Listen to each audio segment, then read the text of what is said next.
ہنسنا، پھر اسی کی خاطر مرنا، پھر اسی کی خاطر رونا۔ میرے پیارے بھائیوں، یہ جو آپ لوگوں نے حلق اٹھایا ہے، ان صلاتی و نسکی و محیایا و مماتی للہ رب العالمین، یہ تو بھی اس محبت کا دعویٰ ہے کہ میرا مرنا اور جینا اس محبوب کے لیے ہے، میرا عبادت اور میرا کھڑا ہونا اور بیٹھنا یہ سب اسی کے لیے ہے۔ اس لیے آج کل یہ ہے کہ بعض لوگ اللہ تعالیٰ سے اس محبت اور تعلق کے لیے سہارے ڈھونڈتے ہیں، اور آپ دیکھتے ہیں کہ کوئی پیر کا سہارا لیتا ہے، کوئی ولی کا سہارا لیتا ہے، کوئی کسی زیارت کا سہارا لیتا ہے، کوئی مردوں اور زندوں کا سہارا لیتا ہے، لیکن وہ کہتے ہیں کہ نہیں، فإنی قریب۔ جب میرے بارے میں کوئی پوچھے تو انہیں بتائے کہ میں تو بہت قریب ہوں، میں تو آپ کے شہرک سے بھی زیادہ قریب ہوں، اس لیے میرے لیے سہاروں کی ضرورت نہیں ہے۔ وہ کہتے ہیں کہ ابو طالب بیمار ہوئے تھے تو اس نے اپنے نبی مہربان صلی اللہ علیہ وسلم سے کہا کہ میرے بھتیجے ذرا دعا تو کیجئے، یہ اللہ جو ہے آپ ہی کی بات تو مانتا ہے، میرا تو سنتا نہیں ہے، میرے لیے دعا کر لے۔ اس نے کہا کہ نہیں چچا، بات تو آپ کی بھی مانتا ہے، بشرطے کہ آپ بھی اس کی بات مان لے، اس لیے اللہ تعالیٰ اور آپ کے درمیان کوئی پردے نہیں ہے۔ میرا عزیز دوستو، یہ محبت کی بنیاد بھی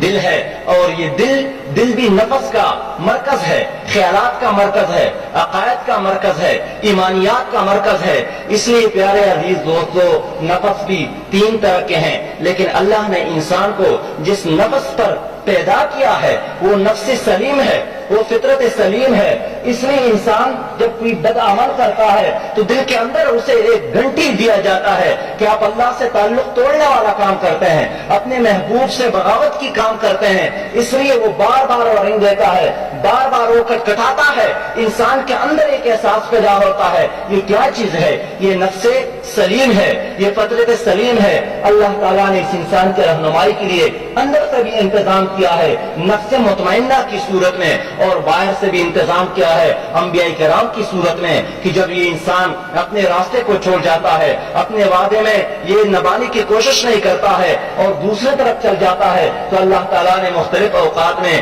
انبیاء کرام بھیجے ہیں، اور انہوں نے پھر ان کو دوبارہ وہ بھولا ہوا سبق یاد دلایا ہے کہ نہیں، آپ نے جو وعدہ کیا تھا، وہ وعدہ کیا تھا، وہ اس کو نبھائے۔ میرے پیارے بھائی، ہم تعلق کی بات کرتے ہیں، لیکن میں صحیح بات کروں کہ اللہ تعالیٰ سے محبت کے لیے،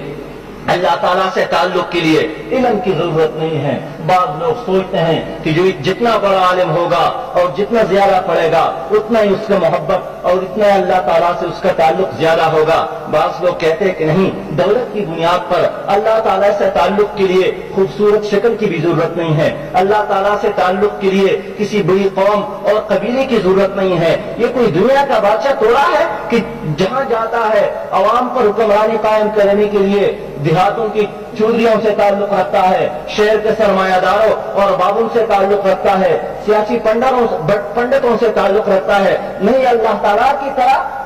میں ماں سے ان کی مثال تو نہیں دے سکتا ہوں کہ ان کی ماں کی محبت سے ان کی محبت بے انتہا زیادہ ہے، لیکن پیارے بھائیو، آئیے اپنے آپ کو سمجھانے کے لیے کہ جہاں ماں ہوتی ہیں اس کے بچے ہوتے ہیں، کچھ لنگڑے بھی ہو سکتے ہیں، کچھ خوبصورت بھی ہو سکتے ہیں، کچھ کمزور بھی ہو سکتے ہیں، کچھ توانا بھی ہو سکتے ہیں، لیکن کبھی آپ نے ایسا دیکھا ہے کہ جو زیادہ خوبصورت ہو موت سے زیادہ محبت کرتی ہے؟ نہیں، ہم نے گھر کے اندر دیکھا ہے کہ جتنا کمزور بچہ ہے والدین اس سے زیادہ محبت کرتی ہے، اس کے الفاظ کو اور اس کے بابا اور ماما کو زیادہ اس پر لبیک کہتے ہیں، ہر وقت اس کو ساتھ رکھتے ہیں کہ ان میں کچھ کمی ہے تو اس کمی کو اپنی محبت کی بنیاد پر پورا کیا جائے۔ اس لیے میرے دوستوں، اللہ سے تعلق کے لیے اس چرواہے کو اگر یاد کر لے جو کسی پہاڑوں پر بیٹھا تھا اور چیخ رہا تھا کہ وہ کہاں ہوگا، کس نے اس کو کرایا ہوگا، کس نے اس کے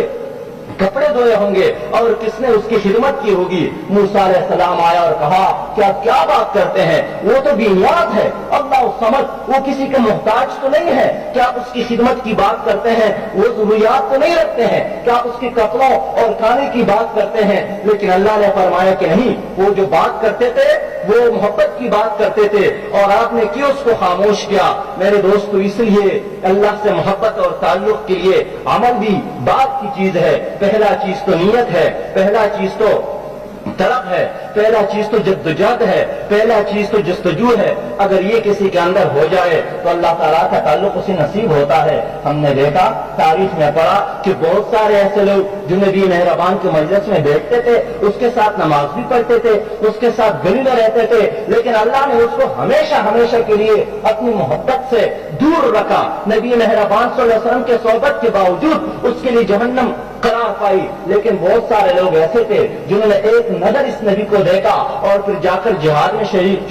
شریک ہو گئے اور شہید ہو گئے۔ اللہ تعالیٰ کے رسول نے کہا کہ فقط فات بامراد ہو گیا۔ اس لیے ہر چیز کے لیے اور خاص کر اللہ کا ساتھ تعلق کے لیے ارادہ ایک ضروری چیز ہے، بشرطے کہ اللہ تعالیٰ کے ساتھ اس تعلق کو نبھایا جائے، ان وعدوں کو نبھایا جائے جو ہم نے کی ہے، ہمارے روح نے کی ہے۔ پھر ہم نے الطاف میں ان صلاتی و نسکی و محیایا و مماتی للہ رب العالمین کی صورت میں کی ہے۔ میرے پیارے بھائیوں، اس لیے اس تعلق کو نبھانے کے لیے ایک بڑے نقطہ تو یہ ہے